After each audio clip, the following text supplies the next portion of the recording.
C'est un concert qui commence par une explosion, celle du port de Beyrouth. Un hommage musical à la capitale libanaise s'est tenu vendredi soir au Sénat français. Sur scène, le compositeur et pianiste Omar Harfouch. Un événement rare, signe de fraternité entre la France et le Liban, selon le président du Sénat, qui a affirmé à Euronews que son institution était prête à mettre son expérience au service du pays en crise.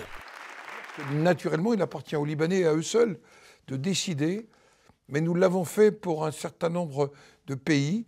Nous sommes disponibles, le Sénat, pour aider à la naissance, éventuellement, si les Libanais le décident, d'une institution qui permette, dans le bicamérisme, qui est aussi une chance. Dans la salle, des diplomates, sénateurs et membres de la diaspora libanaise. Depuis l'explosion du port de Beyrouth, il y a tout juste un mois, la France soutient la transition politique au Liban et coordonne l'aide internationale qui reste conditionnée à des réformes jugées urgentes. On ne va pas continuer à donner des subventions, des fonds européens qui ont pu être détournés ici ou là, on a des exemples, si on ne met pas en place de gouvernance. Donc il y a 250 millions qui ont été versés jusqu'à maintenant et le reste, probablement, lorsque la gouvernance de l'utilisation de ces fonds sera organisée. Et je crois que c'est prudent compte tenu du passé et du passif de ce pays et aussi de la volonté des Libanais.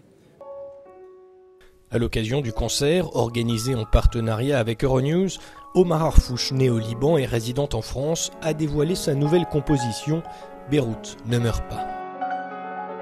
Moi, j'ai vécu la guerre civile au Liban. J'ai jamais eu le sentiment que le Liban était en train de mourir.